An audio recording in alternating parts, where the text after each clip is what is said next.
There is a question that has been asked by historians and philosophers alike. A question that has been roaming around the nerdosphere for nearly a decade. What about dragons? And it's actually a more important question than you would really think. A creature of that size and power would not only be a good plot device for your next campaign or a fun encounter, but it would actually be a force of nature that challenges that of the rich people regime because they want your money. It's actually totally fair, in my opinion, that the rich people would absolutely be doing something about the dragons.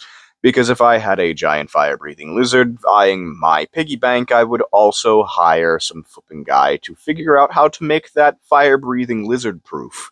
That being said, we're going to focus, at least on this video, more about how to hunt a dragon than how to defend yourself from one, because that is a whole other thing, and castles, like, I do not have enough time or energy to do an entire thing on castles right now. I'm going to be using the Adult Red Dragon stat sheet for this.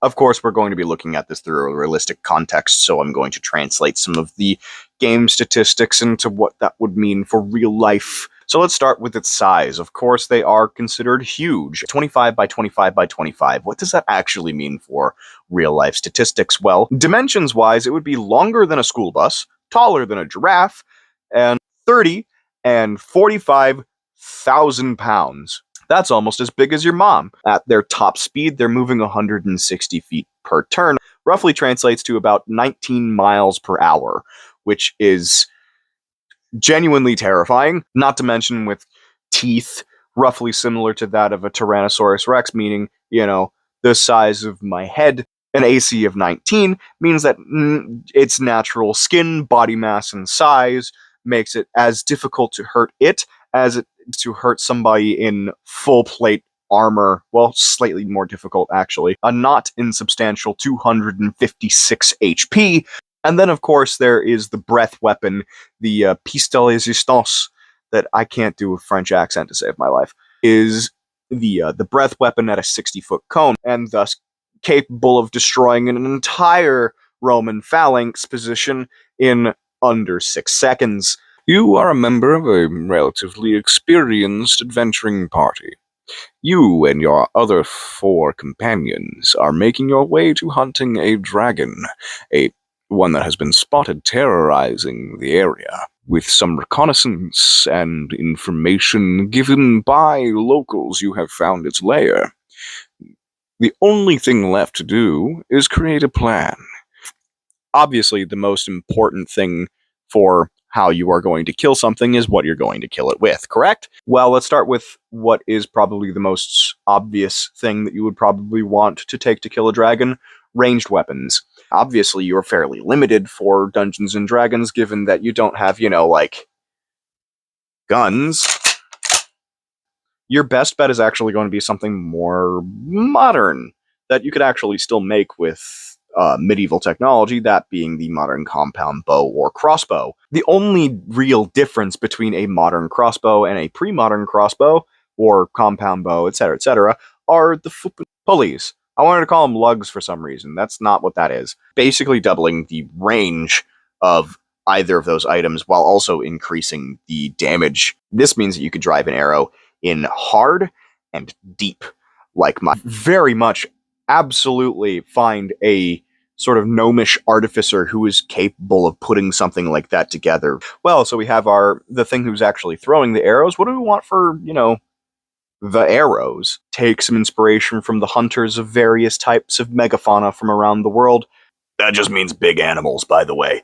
The biggest thing that you really want to worry about is not how much damage is not so much how much damage you can deal with a single shot, and more about how much you can make this sucker bleed. Your modern razor heads are probably going to be the best for this, but those are not things that you could reliably make in a, pre-modern setting. So what kind of arrowheads would you want to use? Well, my first shot was obviously the, dang it, what was it called? Type 13? I think it was a Type 13. This kind. The ones that, cut stuff. The ones that, actually cut stuff. Well, it's literally made for cutting through armor plating. And if it can cut through armor, it can cut through flesh. My next thought was a non-European style of arrowhead, like the ones typically used by Comanches for buffalo hunting. These incredibly long and very thin cutting points would make for absolutely devastating wounds. And if you had it made out of a metal hard enough to be able to cut through those scales and, well, I guess keratin plating, if it's going in that deep, giggity, it's going to be causing a lot of bleeding, which is exactly what you want, because a creature of that size, you're not going to kill it by hitting the vital organs. You're going to kill it by getting rid of all of its blood. Or what kind of metal would you want to make it out of? Blackiron. It is twice the weight and twice the hardness of typical steel, which means that it would be hard enough to cut into that keratin plating. And if you want to hear more about Blackiron, go ahead and watch that short. I uploaded it, I think, like a couple weeks ago at this point. I can link it down in the flipping description, whatever. Yeah, so it would be both more mass in a smaller area, which means that you're going to get much higher penetration. It's also way harder, which means it's going to stay sharp longer and cut into harder objects much easier, like dragon scales. Holding this sword actually puts me in a very fantasy mood, so I'm going to continue to hold this throughout the rest of the video, or until I get bored of it. This is a Todd Cutler make. His stuff is expensive, but I know it's all handmade, and I don't know. I like supporting my creators, so shout out to Todd Cutler. Let's move on to melee weapons. What do I think would be the best melee weapon? Well, it's not really something that exists, at least not conventionally, in Europe. I would actually take after some types of African designs, because again, you are not going for vitals, you are going for blood loss, which means that you need to make as big of a wound as possible. It's not so much about getting deep in there and hitting the correct spot. I think the easiest melee weapon to use would be something like a partisan. It can both cut and thrust, and has a relatively wide blade, so you're going to get a pretty good-sized gash when you are, bleeding the sucker dry. Going to be using some kind of a sword or an axe, you would want something kind of like these various African styles, where it has the point far in forward and a lot of weight towards the end of it to cut as deep as possible as you can into the target. What I would think would be the least obvious option would be some form of war pick, but not the kind that you're thinking of. It would be more similar to how you would make a pickaxe than how you would make a typical war pick, because the way that I'm thinking of this, it's a one-and-done style thing. I'm done with the sword for now. You would have a sort of long, almost scythe-like blade with various sharpened barbs or serrations along the blade of the piece. Or the entire point of this weapon would be to grab it, run in, whack him with it, and then let go and run away. It's going to stick into the dragon, and it's going to, as the dragon is moving, it is going to jostle around, and it is going to open up wounds and keep the blood flow going out of its body. There are certain types of arrows that were made with this kind of intention. Anti-cavalier arrows were very commonly used in sort of Mongolia and by certain steppe cultures.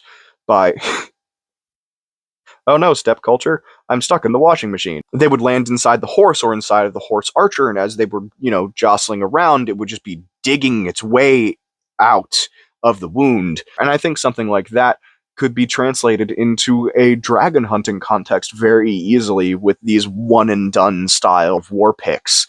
The dragon is being harried by these Blackiron arrowheads. You come in from the back and right into the back of its leg.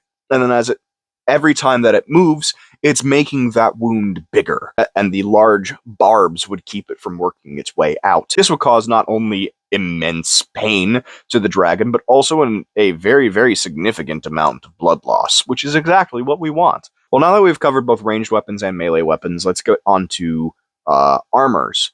I'm going to leave magic until last. Well, first of all, forget plate armor. Unless that plate armor is magically enhanced to absorb a car impact, it's not going to do a lot. Or even if it's the most durable plate armor on the planet, it's not going to stop it from caving in if the dragon just flipping steps on you. If you're getting in close, you're going to want to focus mostly on padding. Not only because you want a large range of movement and to be able to move very quickly so that you can get in and get out. You are also going to want the padding because the padding is what's going to stop you from breaking all of your flipping bones when you inevitably get sideswiped by the flipping tail of this thing. Oh, except for shields. Shields are your best friend. You want to bring shields. Not a shield. You're going to want to bring... Every single person is going to want a shield. The ranged archer guys, get him a flipping pavis to hide behind. The guy coming in close, you're going to need a big old shield. He's going to need a big old flipping shield. I have a shield. I'm going to go grab my shield. Heck, even if it's something as small as this one, you're going to want a shield. Like, this one's only like... Yes, I know it's gross looking. It's not done yet. Even if it's something as small as this still, if you're hiding behind it correctly, you can cover like 90% of your body with that sucker. Or at least your upper body. Your lower body is still kind of dead, I guess, burned. Because the second that its breath weapon goes off, anybody who is not behind something is going to die. Yeah, so shields. Bring a shield. And then also bring a backup shield strapped to your back, just in case. On top of that, you're going to actually want a lot of insulation. This actually covers pretty much all dragons, except for like green dragons and black dragons, because their breath weapons are a little bit more unique. For the red dragon's case, seeing as fire-breathing dragon is the most common form of dragon, you're going to want some form of insulation, something fire retardant, treated wool, some forms of cotton, a handful of different natural materials. You're going to want your body completely covered, especially your face. Because if you burn your eyes out, you will die. Or if you can take the skin off of some either fire-resistant or fire-proof creature, and just make that into a cloak and or some form of padded armor, that's going to be your best bet. Skin a fiend. Skin a fiend. Skin the pit fiend. Wear his skin. Turn it into your armor. Use it. Use it to kill the dragon. Thirsty. Other than that, lots of wool. Wool is surprisingly fire retardant. Tactics. Take out the wings. Shoot the flipping wings out as quickly as you physically can. If you have a spell like Earthbind that keeps the dragon down onto the ground, use it. Because the second that thing gets into the air, you are going to die. It's harder for an arrow to, hit a target or close the distance to a target if it is up in the air. And as any barbarian main will know, if you are sporting nothing but melee weapons, it's very difficult to deal with an airplane. In melee, get in and out as fast as you are physically capable of doing. Otherwise, you are going to get squashed. Go in, hit it, get out. Spells-wise, anything to keep it from moving. Nullify its ability to plan, nullify its ability to move, or reduce the potential damage of the breath weapon. Those are all going to be ideal. And of course, healing magic. Always be pumping that health into your friends. I hate some of the things that my brain comes up with. Either debuff the dragon, buff your friends, or keep things from moving, or just, heal people. Always good. Also, disintegrate. Well, I guess that does fire damage, so that maybe not so much. Cone of Cold. Cone of Cold, that dragon. Call Lightning. Do Call Lightning. Call Lightning is a good spell. A lot of people don't really think about how good Call Lightning is as a spell. Use Call Lightning. Grab the druid. Forget turning into bears. Summon the storm. And use it to strike down your enemies. I'm sure I'll expand more on these ideas in the future, but I am very much out of time. I've been doing this for like almost 2 hours, and I need to get some exercise and get some ice cream. If you guys want me to expand more on some of these ideas, go ahead, like, share, subscribe, leave your thoughts down in the comments if you want to know more. There might be a part 2 if this video does any good at all. Bye.